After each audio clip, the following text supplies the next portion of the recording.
Rádio Unaerp. Entrevista.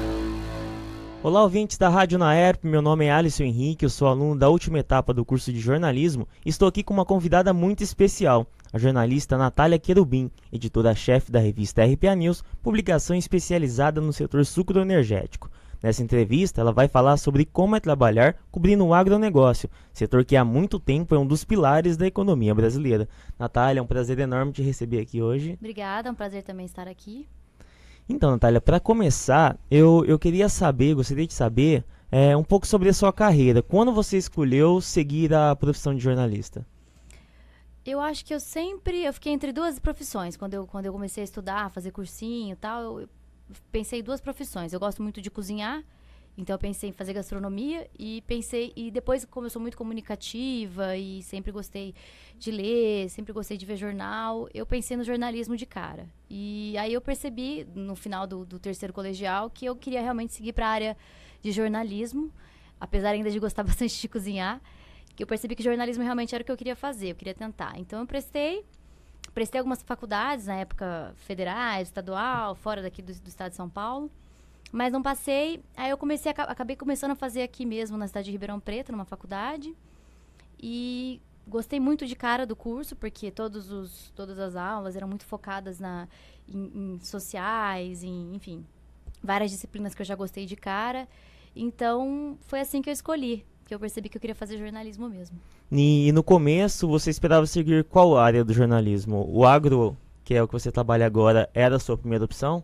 Não era a minha primeira opção. Quando eu comecei a fazer o curso, a única coisa que eu sabia é que eu ia fazer alguma coisa voltada para o impresso. Nunca pensei em TV, e por mais que eu gostasse de rádio, também nunca pensei em trabalhar na rádio.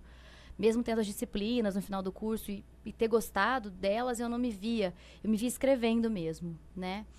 E com agronegócio, durante o meu curso na faculdade, no segundo ano mais ou menos, eu já tinha começado um estágio numa revista de uma publicação social aqui da região, né? Revista social.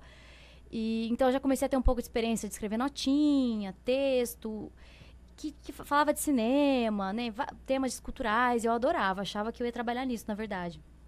Ou com moda, ou com música, que eram temas que eu gostava muito na época. Mas aí no meio do segundo ano para o terceiro, me chamaram, apareceu uma oportunidade de estágio numa revista do agro, especificamente de cana já, era uma consultoria que tinha uma revista, e eu fui fazer um teste, passei no teste de texto, e aí comecei essa etapa de estagiar mesmo já nessa revista que eu trabalho até hoje, né? Então eu comecei eu fazia transcrição de fitas no início, para você ter uma ideia. E aí, dessa transcrição de fitas, eu comecei a pegar alguns temas, algumas notinhas para fazer, cobrar alguns artigos, conversar com fontes, pedir informação. E aos poucos eu fui entrando nesse setor. Então, não esperava. Entrou na minha vida assim, caiu. E como é um setor bem específico, como que foi a sua adaptação? Você já tinha tido um contato com o setor antes? Não tinha tido contato. Apesar de viver numa cidade totalmente do agronegócio, de ter colegas que faziam agronomia, então eu tinha contato direto com o pessoal, não imaginava assim que eu fosse entrar nesse setor e conhecer tanto como eu conheço hoje, né?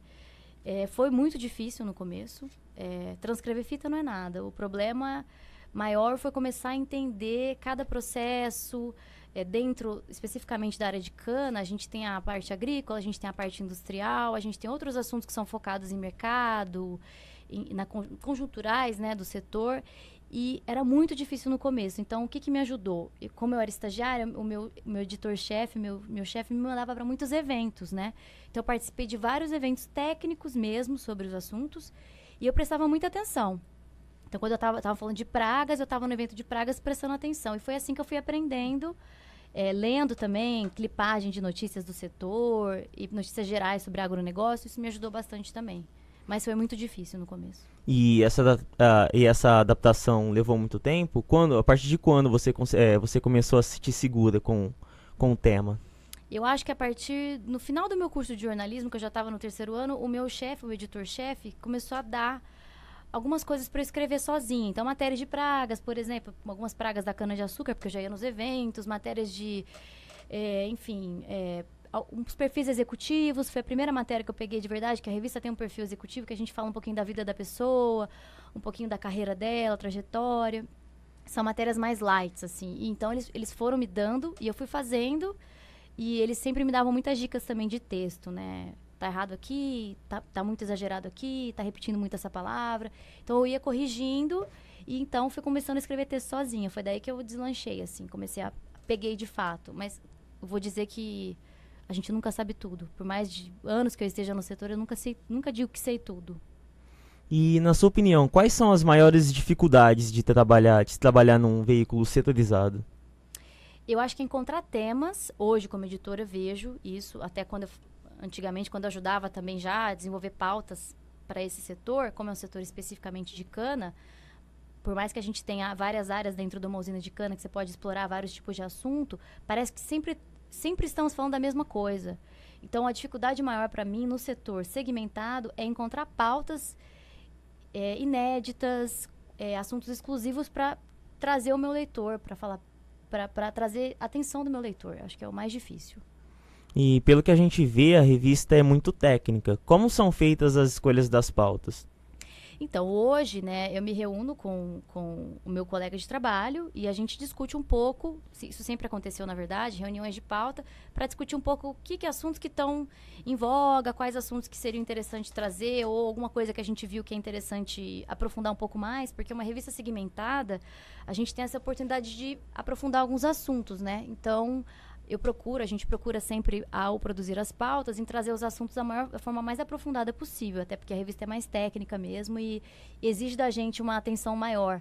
Não falar banalmente de um assunto, né, que o pessoal já está cansado de saber, e sim tentar trazer alguma coisa inédita, nova ali naquele assunto. E o que é e o que não é conteúdo para a revista?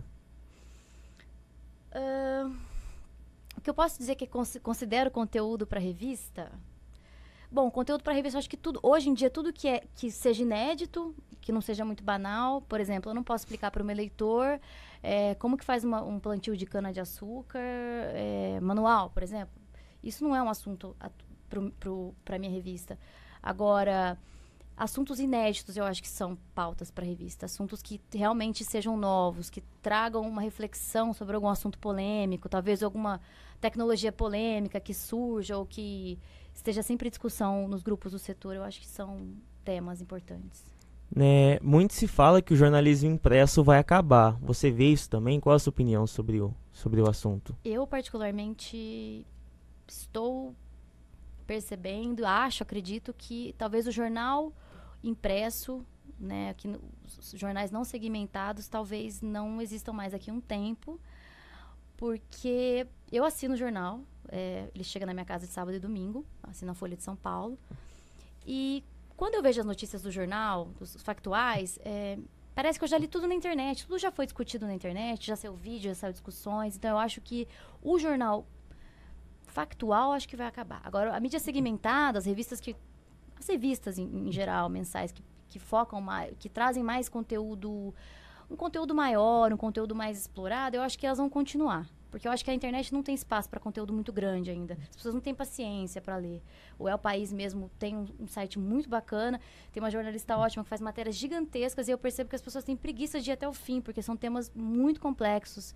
Eu acho que, então, o impresso, ele ainda continua nesse... E na revista RPA News vocês têm dado atenção à publicação online ou ainda estão direcionados somente ao impresso? Nos últimos 2 anos, a gente percebeu que não dava mais para ficar só no impresso. Até porque algumas das concorrentes da minha revista, focadas para o setor canaveiro, surgiram só no online também. Já focando 100% da comunicação no digital.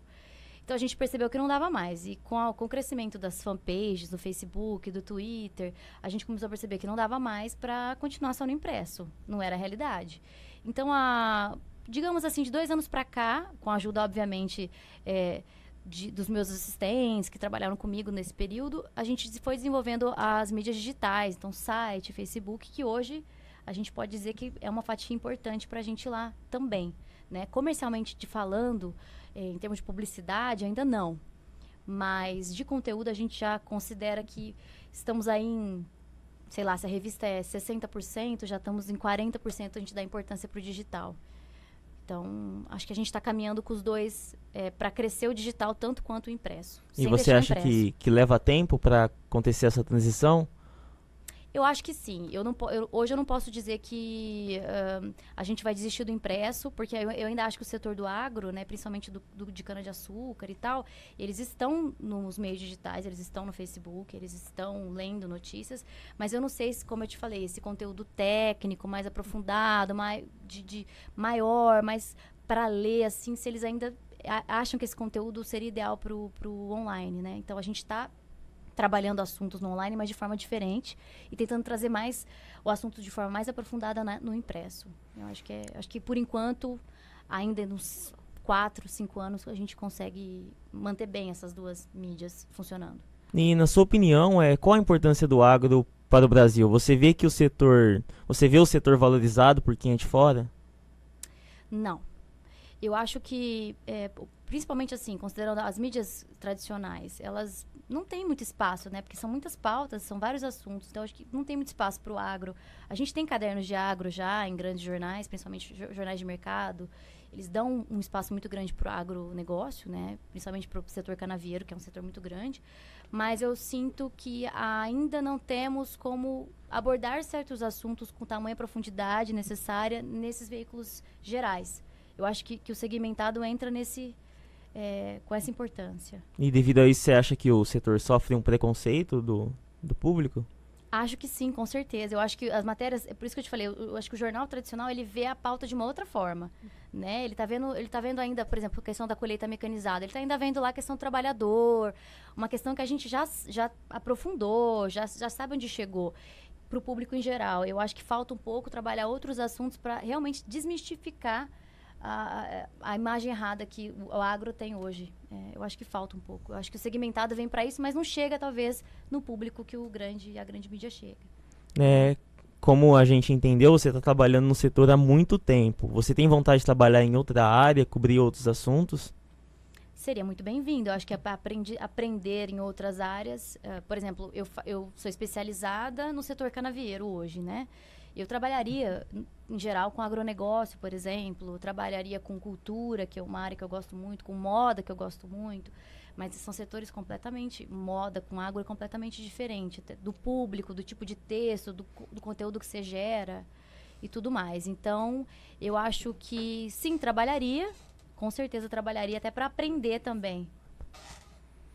Então, é isso, Natália. Eu quero agradecer muito a sua participação aqui na Rádio Unaerp.